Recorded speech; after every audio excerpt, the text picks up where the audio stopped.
I get to speak to tech people now and then, and I get to write on this topic. And I'm planning on arguing for, and I think the data supports the idea that the costs for preteens and early teens are so high that no benefits could really counteract it. And the suicide rate doubling for girls is horrifying. What would you say the age should be raised to? So that is, obviously people can be on email and texting, that's not the issue. Yeah. The issue is a social media account in which you're managing your brand and you put things out and lots of people comment. That's what seems to be bad for mental health. At what age do you think kids should have such accounts? I think we should treat it just as we do any mind-altering substance. Cigarettes, nicotine, alcohol, this is what it is. And I recently was on Fox Business, and we were talking about how Netflix hacks our neurology because it encourages us to binge watch. Yeah. Every episode is programmed so well that it ends with that little bit where you want more, that you need a little bit more. And social media is the same thing, that you constantly want more likes, that if I take off 2 weeks from YouTube and I don't post, my views will drop dramatically because the algorithm doesn't like that.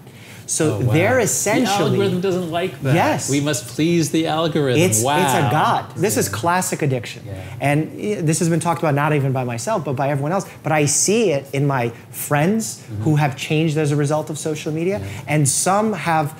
I know that, for example, AA, some of the strongest leaders within AA, Alcoholics Anonymous, are ones who've suffered with addiction before. Right. And I think of myself as someone who got on social media early, was very addicted. I had narcissistic traits. You were in medical school, that's not early. I mean, early in the sense that, early in my career, where even for me, it gave me, I was mature enough to notice it rather early on, but it gave me those narcissistic powers where, look how many people like me. Yeah.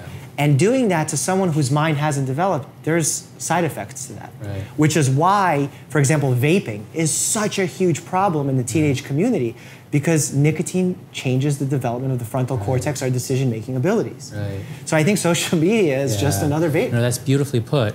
I think a lot about the addiction aspects. I've never called it a mind-altering substance. That's really good. Yeah. I'll try to use that. I'll credit you if it's in writing, if I can do that. But let's drill a little deeper, though, because so the research that I've been analyzing with Jean Twenge shows that it's not screen time which is so bad. You know, spending 8 hours a day on a screen pushes everything else out. So it's not that it's okay. But you're right, television, there was a moral panic over television, and it turns out it didn't really rot our brains. Moral panic over video games, still some mixed evidence, but in general, it's not nearly as bad as people thought. Social media seems to be much worse. The problems seem to be very concentrated in social media use, heavy use, especially by girls, especially early.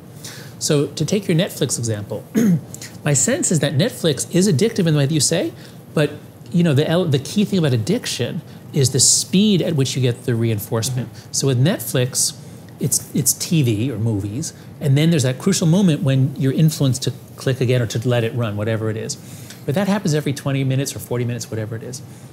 Social media, the feedback cycle is seconds, and you can have hundreds within that 20 minutes. You could have hundreds, and of course, some kids are watching Netflix and on social media. So I think the thing to keep our eye on here is we should not let kids be involved in social interactions in which other people are conditioning them, are reinforcing them on a rapid basis. So Netflix is okay, but Facebook and especially Instagram, Twitter, Snapchat are not. That would be my suggestion. You know, it's funny because I don't want to villainize social media. Why not? Because I don't think social media is the culprit. For teen depression? Yes. What else is that in every country? I think it's algorithm behind the social media. So I think when MySpace came out, we didn't talk about this. Yeah, no, that's right. MySpace was not addictive in that way. Because the algorithm is what makes it addictive. It's the neurological biohacking that Facebook, Google, I mean, Instagram, when it first came out, was not a toxic place. It was actually one of those safe places. And then Facebook acquired, changed the algorithm completely, where it's not time-based, where you're seeing all of your friends, what they're doing when they upload. Now it's, what do they think you're gonna like? You can only be exposed to this because you already like it. So here's more of that. Okay, so one possibility is that it's the difference between an algorithm versus just unmediated connections. That's one possibility.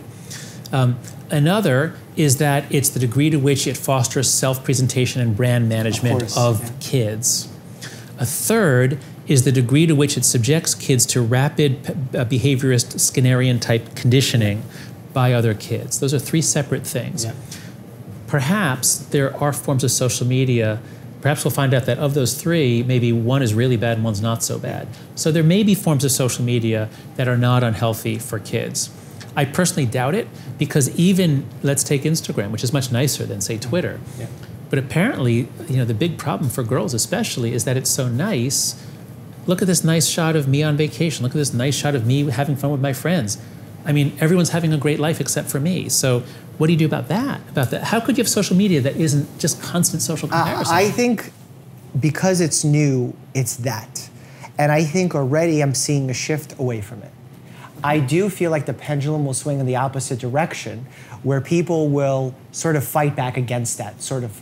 How? How can people fight back? Because I've seen the transition already happen. When Instagram first started, it was very low quality pictures. Mm-hmm. So that if you even took a decent picture of your dog, all of a sudden it got more likes. Uh-huh. And now it's gotten to the point where it's like almost everyone is a professional photographer and professional editor. Right, yeah. And now, that became hot. And now, when everyone has the ability to be a photographer, editor, post these ridiculous pictures where they don't look like themselves, it will get boring. That's my prediction. Why will it get boring? Because initially there was hype around it because it was new. That, look at her pictures, they're better than mine. I want to mimic that. I want to get better. I want to get popular.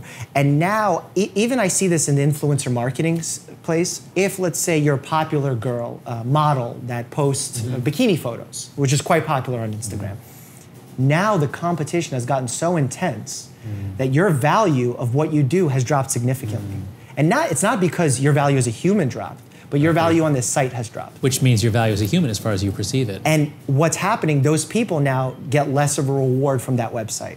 And I think as that reward falls off, my hope, and I'm being maybe too optimistic here, is that it will shift. Specific traits being highlighted, those who make unique video content. And that's already happening right now, that we're leaving the photography space, even on Instagram, and we're moving towards video, where it takes a little bit more skill to create something that's engaging. Okay, is it creative videos? Like what's the new Chinese thing? Is it TikTok? What's the thing with TikTok? Yeah. So I just looked at that for a few seconds. Sure. I'm not even if it's things that are creative and funny, I can see that could be good.